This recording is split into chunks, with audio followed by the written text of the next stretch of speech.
నా విషయంలో కొందరు నాయకులు ఇది చెప్తే బాగుండదు, దుర్మార్గంగా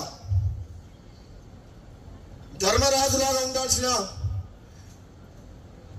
జానారెడ్డి గారు కూడా మహాభారతంలో ధృతరాష్ట్రం పాత్ర పోషిస్తాడు. నాకైతే బాధ అనిపిస్తుంది. నాలాంటి వ్యక్తికి ఏదన్నా వస్తుంది అంటే 10 మందికి పనికొచ్చే మనిషిని 1000 మందిని కాపాడే వ్యక్తిని నాలాంటి వ్యక్తికి అడ్డం తగులుతుందంటే ఇక నేనేం చెప్పాలో నాకు అర్థమవుతలేదు. ఎందుకంటే ఇంతకంటే ఎక్కువ చెప్పలేదు, ఇప్పటికే చెప్పదలుచుకుని చెప్పిన మనసులో ఉన్నది చెప్పినా లేదా. మరి నన్ను చూస్తే భయపడుతున్నారు అందరూ. నేను వస్తున్నట్టుగా బామ్మడి వస్తే ఏం చేస్తాడో ఆయన మా మాట వింటాడో వినడో అనుకుంటున్నా ఏందో. మరి అధిష్టానమేమో ఇస్తా అంటుంది.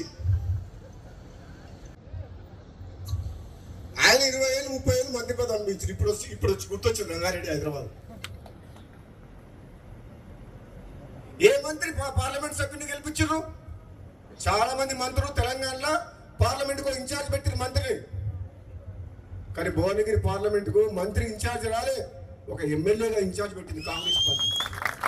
అన్ని పార్లమెంట్లకు ఇన్ఛార్జ్ మంత్రులను పెడితే మరి నిజంగా నాకే కెపాసిటీ లేకపోతే, నాకే ధైర్యం లేకపోతే, నాకే మంచి పేరు లేకపోతే, నేనే గెలిపించే శక్తి లేకపోతే ఎందుకు ఇన్ఛార్జ్ పెట్టినాను? అన్ని తెలంగాణ మొత్తం మంత్రులు ఇన్ఛార్జ్ పెట్టి భువనగిరికి ఎందుకు ఎమ్మెల్యేని ఇన్ఛార్జ్ పెట్టిండ్రు? అంటే గెలిపించే సత్తా ఉంది, ప్రజల్లోకి పోతాడనే కదా. మరి ఇచ్చిన మాట నిలబెట్టుకునే బాధ్యత ఎవరిది? మీరు ఇన్ఛార్జ్ పెడితే గెలిపించి ఇచ్చినవా లేదా సీటు? ఎవరిచ్చిండ్రు? ఆదిలాబాద్ గెలిచిందా? మహబూబ్ నగర్ గెలిచిందా? సికింద్రాబాద్ గెలిచిందా? మల్కాజ్గిరి గెలిచిందా? మేదక్ గెలిచిందా? కరీంనగర్ గెలిచిందా? ఈ మంత్రులను ఎక్కడ పోయిండ్రు? మరి ఎక్కడ?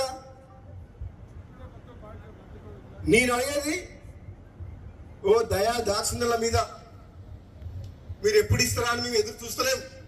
నిజంగా పార్టీ బతకాలంటే, ప్రభుత్వం మంచి పేరు తేవాలంటే, నిజాయితీగా సమర్థవంతంగా ప్రజల కోసం, పార్టీ కోసం, ప్రభుత్వం మంచి పేరు తీసుకొచ్చే వ్యక్తులకే ఇవ్వాలి అని చెప్పి అంటున్నాం. ఈ పైరవికారాన్ని పక్కన పెట్టాలి. ప్రపంచంలో ఏ మూల ఏ క్షణం ఏం జరుగుతుందో వేగంగా తెలుసుకోవడానికి తొలి వెలుగు వాట్సాప్ ఛానల్ని ఫాలో చేయండి.